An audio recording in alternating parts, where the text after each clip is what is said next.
Hey, good morning, folks. Jose with Homeboats and Travel, bringing you an interview by request. We have a lot of our viewers that have been asking about the state of the financial industry and insurance on the marine business.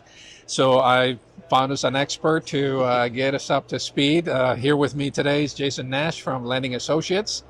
He's been a long-time partner in the marine business, and today he can enlighten us into what can we expect in 2025 after all of the hurricanes, the fires on the California, and the current situation with the industry. So, Jason, thank you. Well, thank you so much for having me, Jose. I really appreciate it. And good morning and Happy New Year. Yep. As far as the current situation with lending, right now interest rates are kind of coming in the upper 6% to, I would say, middle 7% range. Okay. Is what our approvals are coming in at. It's been a little bit different this year because towards the end of last year, the Fed did drop rates 3 times in 3 months, which affects the home market, but the recreational or boat market follows what they call the 10-year bond. And the 10-year bond is a little bit more conservative with their interest rates. So when those rates went down, our rates actually ticked up a little bit. However, the industry is starting to get a little bit more comfortable with the new administration coming in. So some banks are actually dropping rates again, and other banks are raising them. So it's really kind of a little bit of an uncertain time. However, banks are lending. And typically what they're looking for is what they call an 80-20, which is loan to value. So they'll loan 80% of the value of the boat, so that means you're looking at a 20% down payment. Okay. A lot of people ask me about the difference between age and interest rate, and quite honestly, it's not like automobile lending, whereas A credit, B credit, C credit. Really, the biggest determining factor between interest rate and term is loan amount and age of vessel. For example, the big marker is that 20-year age of vessel marker. So if it's newer than 20 years, and it goes by model year, not actual year. So since we're in 2025 now, a 2005 would be a 20-year-old boat. So it's 2006 or newer is going to fall under that 20 years age of vessel cap. So that's going to give you your most optimal term, which is typically up to 20 years, most optimal rate, and most optimal down payment. Now, that doesn't mean we can't loan on vessels over that 20-year age of vessel marker. We still can. It just changes the game a little bit. Down payment's a little bit higher, term is shortened a little bit, and interest rate goes up usually about half a point on those older boats.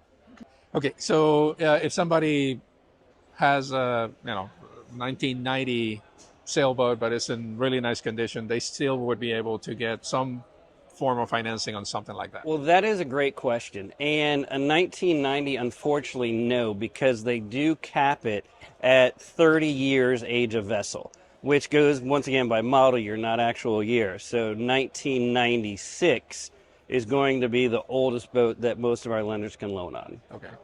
Now, would somebody with an older vessel still be able to get at least liability? Well, that would be an insurance bill. Right. Take that out. I'm not an insurance agent, but I have been dealing with insurance. I deal with a number of great insurance companies, both locally and statewide. And it seems to be just like boat brokerages and lenders. They seem to really have niches, whether they're the older boats, whether they're sailboats, power boats, high performance boats. They seem to all have their niches that they do perform really well in. However, with the storms that came through Florida last year, insurance, you're still able to get insurance. It's just not as easy as going to the first shop you find and getting it that way. It might take a shop or two to get that insurance coverage, but you're going to be able to get it. Okay. Now, on the lending side, all of these loans, will they require that I'm assuming the boats be insured to the full value? Yes, boat needs to be insured for at least the loan amount. And the biggest thing that we run up against with most people is that the banks are going to require either a 2 or 3% deductible to be insured by as the bank as the primary owner of the vessel until it's paid off. Okay, very good. Jason, give us your information, your contact information. Like I said, Jason is our expert when it comes to boat financing. If you're looking to purchase a new or slightly used boat and you're going to be looking at financing as an option, please reach out to Jason.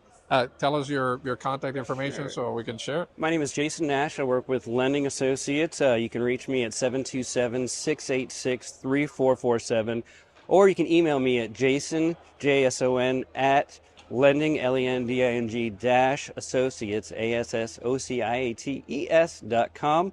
We're located here in St. Petersburg, Florida, but we do loans all throughout the country. We can do loans out of the country. We can do foreign flagged vessel. We can do charters. Obviously pleasure boats. We can pretty much do anything. Excellent. Thank you so much. Appreciate it. So folks, we're here at the St. Petersburg Boat Show this weekend. So if you haven't been, it's a great experience.